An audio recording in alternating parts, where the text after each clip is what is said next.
Muy bien, pues precisamente nuestro tema de hoy es ¿quién es Jesús?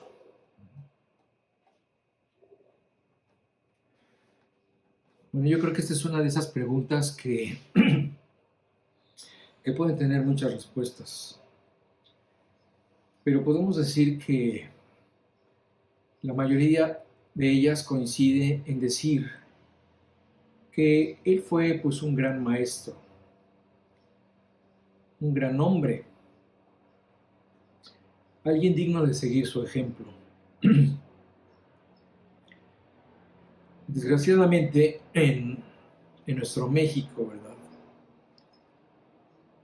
Muchas personas quizá bien intencionadas, pero mal informadas, han reducido la apariencia de Cristo a una pintura o a una escultura que corresponden a la imaginación de algún artista, pero no precisamente a la persona.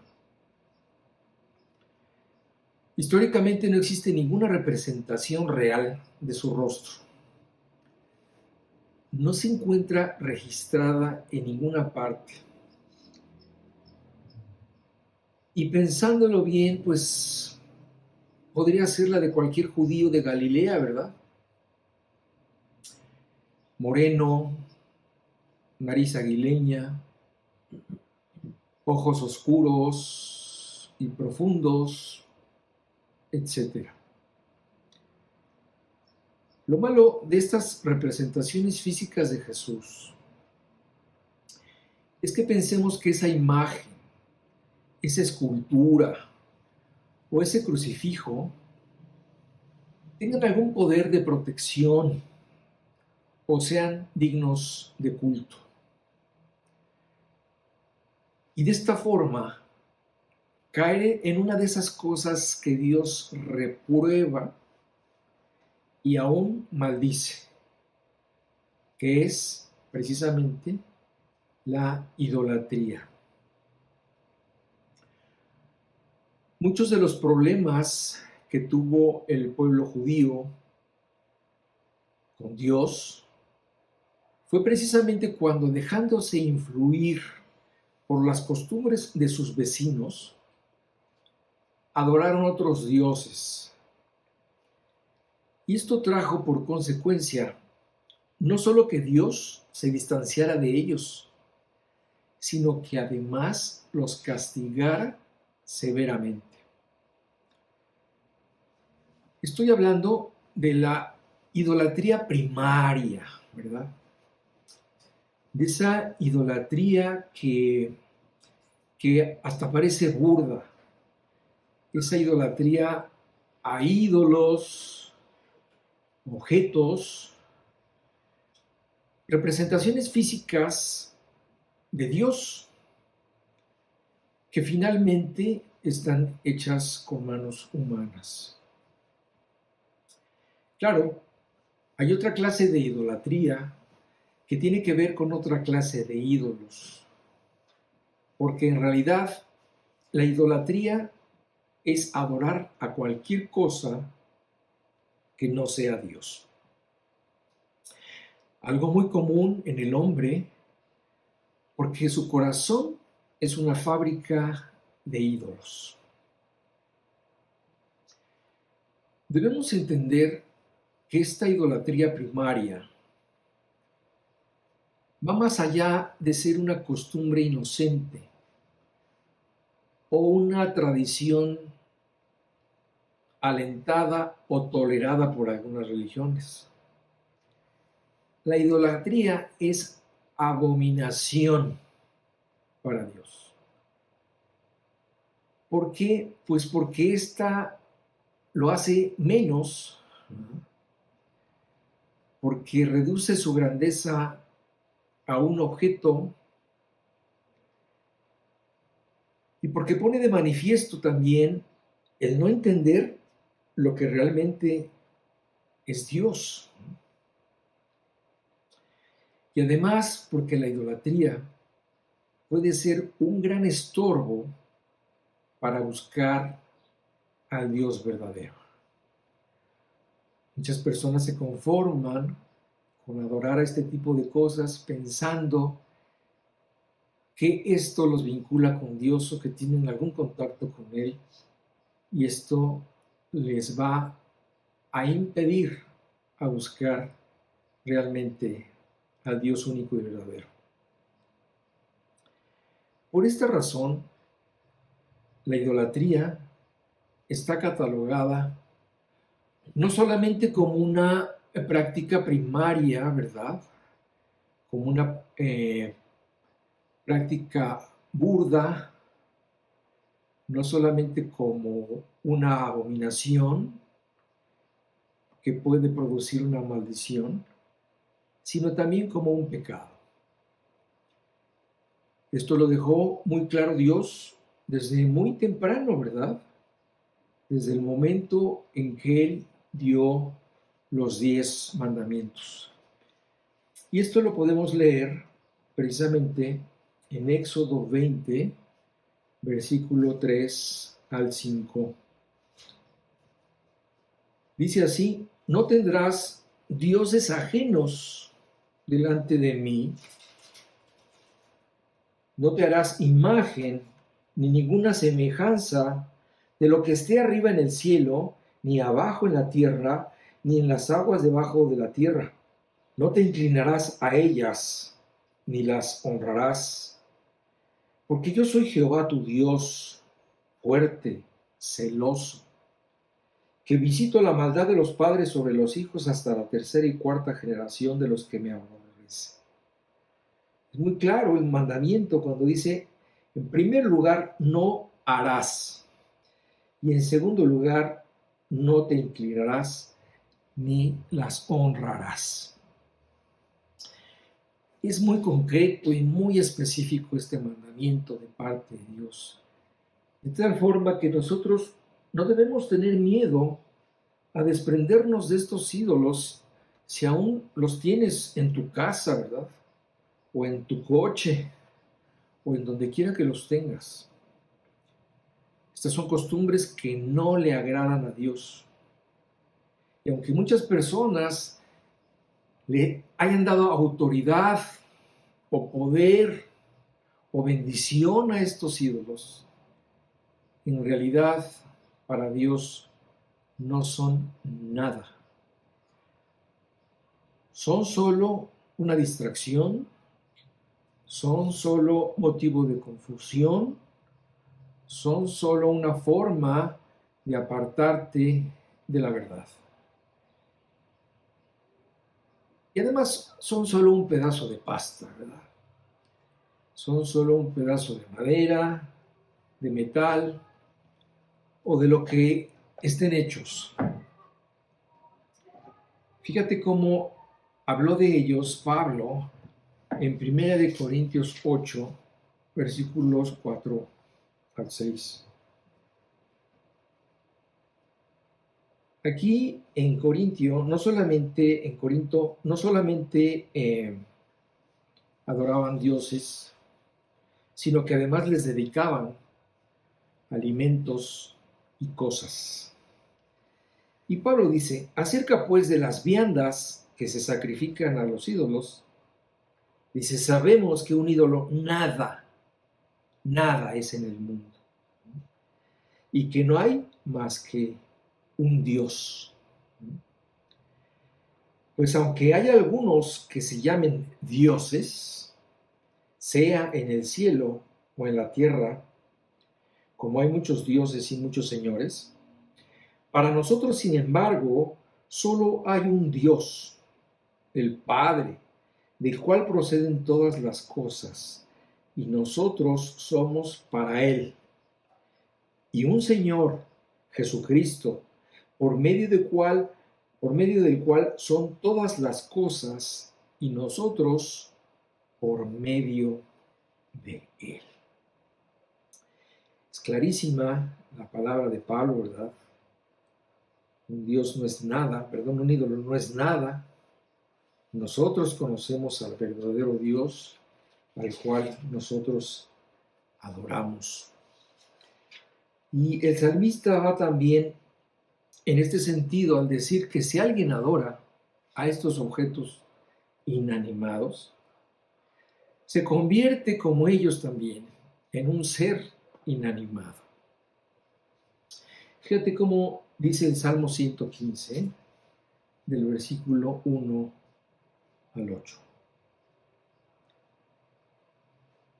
No a nosotros, oh Jehová, no a nosotros, sino a tu nombre da gloria, por tu misericordia, por tu verdad. ¿Por qué han de decir las gentes, ¿dónde está ahora su Dios? Nuestro Dios está en los cielos. Todo lo que quiso, ha hecho. Los ídolos de ellos son plata y oro, obra de manos de hombres. Tienen boca, mas no hablan. Tienen ojos, mas no ven. Orejas tienen, mas no oyen. Tienen narices, mas no huelen. Manos tienen, mas no palpan. Tienen pies, mas no andan. No hablan con su garganta. Y fíjate la conclusión. Semejantes a ellos son los que los hacen y cualquiera que confía en ellos. Es claro que el salmista comienza diciendo que nuestro Dios está en los cielos, ¿verdad? Y todo lo que ha querido lo ha hecho. En contraste precisamente con estos objetos inanimados, con estos objetos inertes que no tienen absolutamente nada que ver con el Dios verdadero. Entonces, ¿quién es Jesús, verdad? Como les decía al principio, bueno, a través de la historia, el psicólogo, el filósofo, el religioso, el sociólogo, el historiador y todo el mundo en general ha dado a conocer su punto de vista respecto a quién es Jesús. Yo sé que el mundo tiene oídos para todo y para todos, pero esta mañana yo quiero compartirte una brevísima porción de lo que en realidad la Escritura revela, ¿verdad? Es muy extenso lo que ella dice acerca de Jesús, pero vamos a ir a la Biblia para que sea nuestra fuente de información. Porque en el momento en que dejamos las opiniones humanas atrás y nos remitimos a la palabra de Dios, entonces tenemos la certeza de que estamos escuchando el punto de vista de Dios acerca de Jesús. Y por lo tanto, tendremos que aceptar esto como la última palabra y como la verdad absoluta acerca de quién es Jesús. Una de las primeras cosas que Jesús nos dice, que la Biblia nos dice acerca de Jesús, es que Jesús es un hombre. Vamos a leer lo que dice la Biblia en Mateo 1, del versículo 18 al 20. Dice así: el nacimiento de Jesucristo fue así. Estando desposada, es decir, estando comprometida, María, su madre, con José, antes de que se juntasen, hablando de una unión sexual, dice, se halló que había concebido del Espíritu Santo. José, su marido, como era justo y no quería infamarla, no quería someterla a un juicio, quiso dejarla secretamente. Y pensando él en esto, he aquí un ángel del Señor le apareció en sueños y le dijo: José, hijo de David, no temas recibir a María tu mujer. Es decir, no la sometas a un juicio porque no te ha sido infiel, porque lo que en ella es engendrado del Espíritu Santo es. Entonces aquí entendemos que en la concepción de Jesús no intervino José. Jesús fue concebido por el Espíritu Santo en el vientre de María. Y esto nos es relatado específicamente para darnos a entender que Jesús no tendría un padre humano, sino uno divino.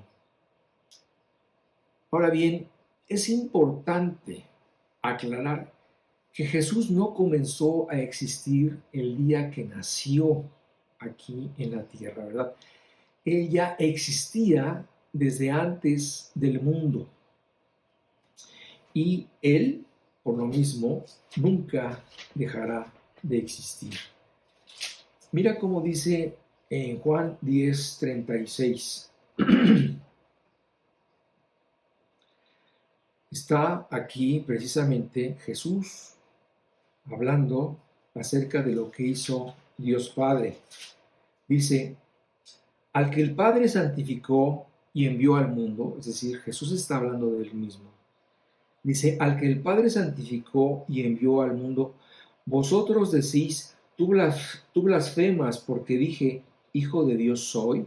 Es decir, en este y en muchos versículos se habla de que Jesús fue enviado al mundo. Es decir, Él ya existía. Antes solamente fue enviado al mundo. Y en este caso específicamente dice que fue por Dios Padre. Su existencia como un ser humano comenzó, fíjense, como un ser humano, comenzó desde su gestación en el vientre de María, pero no comenzó ahí su deidad. Su deidad ha sido desde siempre, porque Dios no tiene comienzo y no tiene final. Por eso Dios ha existido desde siempre y va a existir siempre. Dios bien pudo hacer humano a Jesús en el cielo, ¿verdad? Y mandarlo de 30 años a la tierra.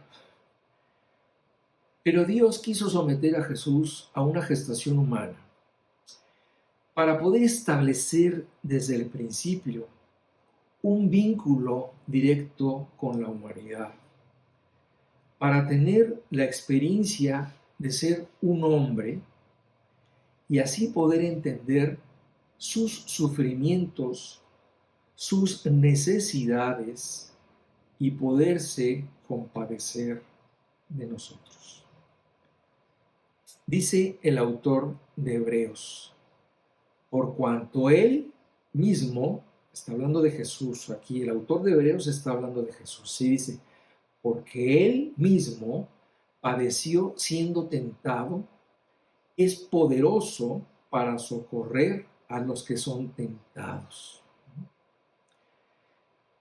Dice, porque no tenemos un sumo sacerdote, hablando de Jesucristo, que no pueda compadecerse de nuestras debilidades, sino uno que fue tentado en todo, según nuestra semejanza, pero sin pecado. Aquí el autor de este libro nos está diciendo que Jesús vivió una humanidad completa, aún en la tentación. Aunque Él no flaqueó ni cedió a la tentación, pero sí tiene la experiencia de conocer nuestras debilidades y de poderse compadecer de ellas. Así que nosotros podemos saber que cuando nosotros nos dirigimos a Dios, sabemos que Él puede entender por medio de la experiencia de Jesucristo lo que nosotros estamos padeciendo. Sabiendo pues que en Jesús existe la participación humana por parte de María y la de Dios por parte del Espíritu Santo, se nos hace más entendible que Él pueda ser hombre y Dios al mismo tiempo. Desde luego, esta condición de ser Dios hombre hace de Jesucristo el único santo e irrepetible Hijo de Dios. Fíjense cómo dice en Lucas 1:35. Cuando a María se le informa lo que va a pasar con ella, ¿verdad?, por parte del ángel, le dice lo siguiente. Respondiendo el ángel le dijo, el Espíritu Santo vendrá sobre ti y el poder del Altísimo te cubrirá con su sombra, por lo cual también el santo ser que nacerá será llamado Hijo de Dios. Es decir, aquí a María se le está diciendo que lo que va a dar a luz no es cualquier hijo, no es cualquier ser humano, ¿verdad? Es un santo ser que nacerá. Por eso digo que Jesús es único, santo e irrepetible. Entendiendo esta dualidad de Jesús, podemos entender la declaración de Pablo sobre él. Él dijo en 1 Timoteo 2:5, porque hay un solo Dios y un solo mediador entre Dios y los hombres, Jesucristo hombre. Aquí nos está diciendo, en resumen, lo que acabamos de estudiar, que Jesús es Dios, que Jesús es hombre y que por lo tanto Él está calificado para ser un mediador entre Dios y los hombres. Jesucristo Dios y Jesucristo hombre. Entendemos que solo alguien que es hombre y Dios puede ser un mediador entre los dos. Nadie más, absolutamente nadie en el mundo tiene estas características y por lo tanto solamente Jesucristo es el único que está capacitado para ser un mediador entre Dios y los hombres. Otra de las aseveraciones que resaltan en la Biblia es la que dice que Jesucristo es Dios. Muchos pasajes en la Biblia nos van confirmando esta verdad, unas veces en forma directa y otras veces en forma más velada, pero en realidad es una verdad que se resalta en todo el Nuevo Testamento. Voy solamente a dar 4 ejemplos y el primero se encuentra en el capítulo 5 de Juan. Desde el comienzo de su ministerio, Jesús hizo cosas que llamaron poderosamente la atención de la gente, pero también de la autoridad religiosa que siempre le estaba vigilando. Siempre había alguien ahí que estaba dando cuenta de lo que Jesús decía y de lo que Jesús hacía. En una ocasión, junto al estanque de Betesda, estaba un hombre paralítico de 38 años.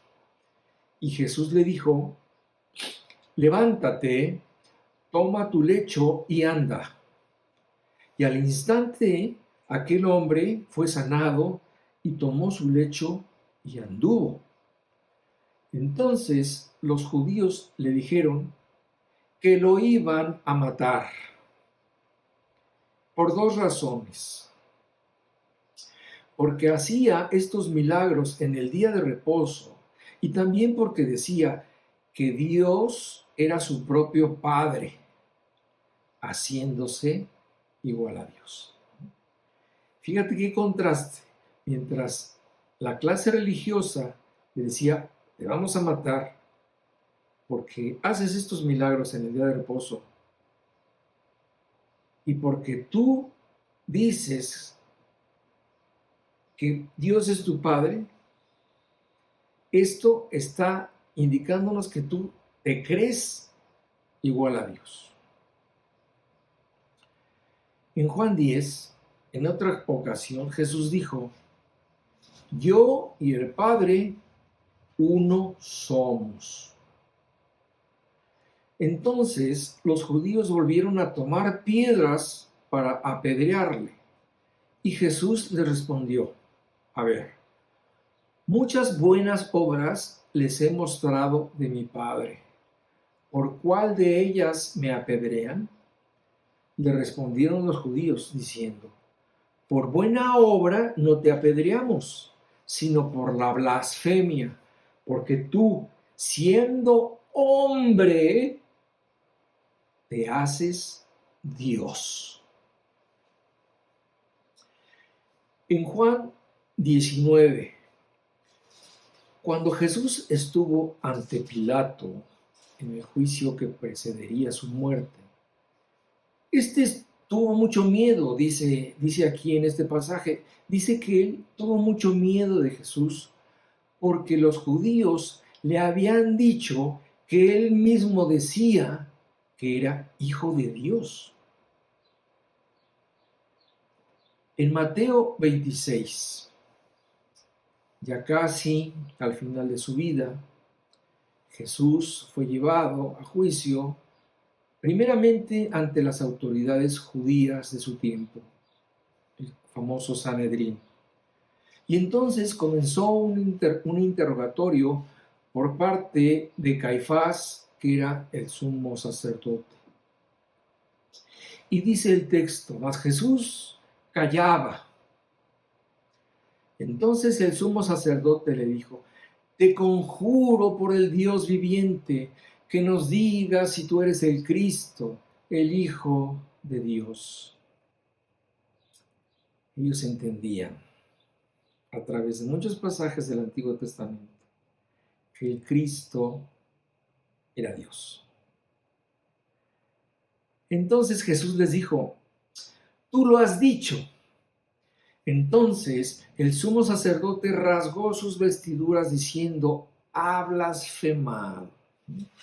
Entonces aquí nos encontramos con 4 expresiones muy concretas. En la primera, Jesús decía que era igual a Dios. En la segunda le reprochaba que se hacía Dios. En la tercera, ¿verdad? Él decía que había blasfemado porque decía que él era el Cristo. Entonces, quizás para nosotros estas expresiones nos parezcan un poquito oscuras o confusas, pero para esa clase religiosa y educada de ese tiempo, ¿verdad? Le quedaba muy claro lo que Jesús quería decir, que Él era Dios. Esa fue la razón por la cual el sumo sacerdote se rasga las vestiduras y declara que Jesús ha blasfemado. Porque a ellos les quedó muy claro que Jesús estaba diciendo que Él era Dios. Si tú o yo dijéramos, no solamente en ese tiempo, sino ahora, que somos Dios, seguramente nos meterían en un manicomio. Según si se nos aplicaba esa ley judía de entonces, ¿verdad? Habríamos cometido una blasfemia y mereceríamos ser apedreados. Esas leyes levíticas lo decían. Como Caifás veía en Jesús a un simple hombre, también lo consideró un blasfemo. Pero Jesús tenía que decir quién era, aunque tuviera que pagar el precio. En realidad, él no estaba blasfemando, porque él era Dios diciendo que era Dios.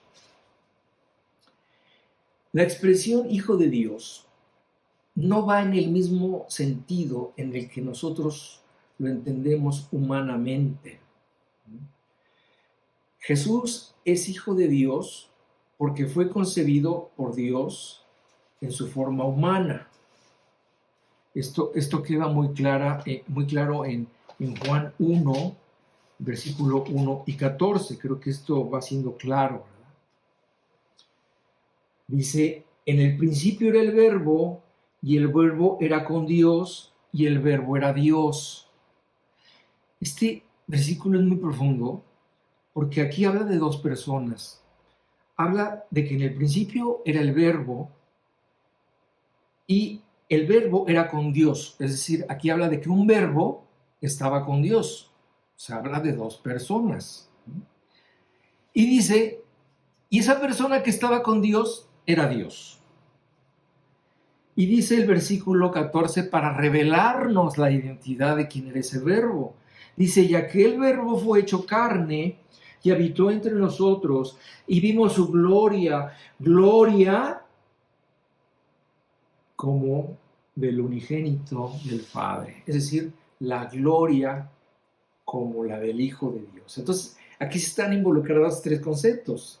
El verbo, que estaba con Dios, diferente de Dios, y el verbo, que era Jesucristo, ¿no?, que fue revelado como el único Hijo de Dios. Por lo tanto, cuando nosotros leemos Hijo de Dios, estamos entendiendo que es Dios. Significa que tiene la misma naturaleza de Dios, que tiene la misma sustancia, que tiene la misma naturaleza.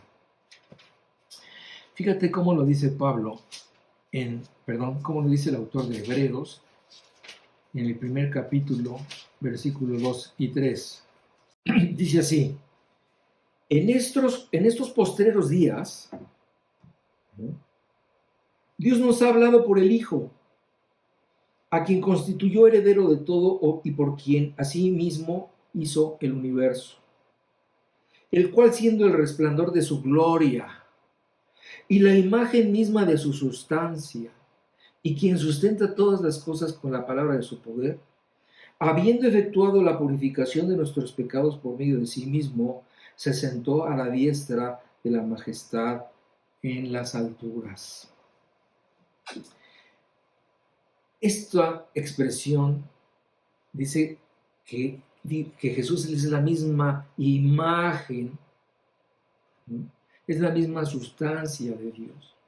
Esta expresión en griego, carácter, quiere decir literalmente que es un duplicado exacto. Es igual a Dios en cada atributo. Entonces, aquí estamos hablando de dos verdades muy profundas que están reveladas en la Biblia. En primer lugar, que Dios es hombre, y en segundo lugar, que Jesús es hombre y que Jesús es Dios. Esto se entiende mejor si contestamos correctamente las siguientes preguntas. A ver, la primera pregunta sería, ¿quién es Dios? La respuesta a esta pregunta la oían desde niños todos los judíos en algo que se les hacía repetir o que se les repetía desde que eran muy pequeños, y que es la oración del Shema, que está en Deuteronomio 6:4. Esto, desde que eran bebés, se les repetían a los niños y crecían con esto. Oye, Israel, Jehová nuestro Dios, Jehová uno es. Jehová uno es. Y en Isaías 45, 5 y 6, se repetía esta verdad. Decía, yo soy Jehová y ninguno más hay. No hay Dios fuera de mí. Yo te ceñiré, aunque tú no me conociste, para que se sepa desde el nacimiento del sol y hasta donde se pone, que no hay más que yo Jehová, y ninguno más que yo. Esto es muy claro. Y también para nosotros debe quedar claro que solamente hay un Dios. Cuando en el Shema se dice que Jehová uno es, se está usando una palabra que es Ejad en hebreo. Pero hay que entender cuál es el sentido de esta palabra. Esta palabra, ejad, uno, es la misma que se usa cuando Dios dijo que Adán y Eva se hicieron una sola carne. Una sola carne. O cuando los espías de Moisés trajeron un racimo de uvas. Un racimo de uvas. Una carne, un racimo. En el primer caso, aún en matrimonio, aún siendo una sola carne, seguían siendo dos personas. Y el racimo, siendo un racimo, estaba conformado por muchas uvas. Es decir, la expresión uno, ejad, puede estar compuesto de varios. La confusión viene en este sentido. Si a mí me preguntan, ¿quién es Dios? Bueno, Jehová es Dios y es uno solo. Ahora, la pregunta siguiente debería decir, bueno, pero ¿cómo es Dios? Es distinta a la primera. Debemos entender que Dios es uno en esencia y tres en personas. Es decir, Dios Padre, Dios Hijo y Dios Espíritu Santo. Son tres personas con una misma esencia. Entonces, Dios Padre no es el Hijo no es el Padre, son tres personas distintas, pero los tres son uno, si incluimos al Espíritu Santo. Los tres son Dios, cada uno es Dios, pero debemos entender que Dios es un ser plural. ¿Sí? ¿Me van siguiendo? ¿Dios es uno? Sí. ¿Pero cómo es? Pues está conformado de tres personas, cada uno de los cuales son Dios. Si pudiéramos resumir esto, ¿verdad? Deberíamos de resumirlo desde la siguiente persona. Dios es uno. Dios es tres personas. ¿Sí? Pero cada una de esas personas es Dios.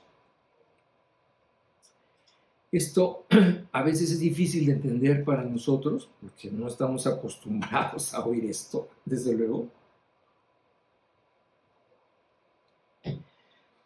Por eso debemos entender esto como un misterio, que alcanzamos más o menos a entender, no completamente, porque no estamos acostumbrados, pero no estamos acostumbrados en muchas cosas a entender cómo es Dios. Ahora, para redondear esta idea, ¿quién es Dios? ¿Cómo es Dios? Tendremos que preguntarnos también cómo trabaja Dios. Este Dios trino, o esta Trinidad, como se le conoce, trabaja así. Dios Padre preside el Consejo Eterno. Dios Hijo es el ejecutor y el Espíritu Santo es el aplicador de ese consejo, de ese propósito o de ese plan concebido por Dios Padre. El Espíritu Santo es el que provee la interacción entre Dios y nosotros. Hay varios ejemplos en los que podemos ver cómo trabaja Dios. Yo les voy a dar un buen ejemplo de este actuar que lo podemos ver en el plan de salvación del hombre. Podemos ver que Dios Padre planea la redención. Él concibe, ¿verdad? Y pondré enemistad entre tú y tu simiente. Desde Génesis 3:15 vemos la planeación de cómo va a redimir a un hombre que ha caído. Siglos más tarde vemos la ejecución de este plan por medio de Jesús que lo lleva a cabo. Y después vemos el Espíritu Santo siendo enviado para aplicarnos la redención, ¿verdad? Para que nosotros podamos entender y aplicar a nosotros la redención por medio de hablar a nuestro corazón, por redarguirnos de pecado, por convencernos de nuestra necesidad de ser salvados, por hacernos ver la realidad de un infierno, por hacernos ver la realidad de un juicio final, por hacernos ver la realidad de la gloria. Entonces, de esta forma, el Espíritu Santo concluye la obra planeada por Dios Padre y ejecutada por Dios Hijo. Bueno, yo pensaba llegar un poquito más lejos, pero se nos ha acabado el tiempo y vamos a continuar sobre este tema la semana que entra. Espero que estas enseñanzas parecen muy difíciles, son difíciles, pero podemos entenderlas. Bueno, antes de todo voy a despedirme diciéndoles como siempre, ¿verdad? Que Dios los bendiga y Maranata.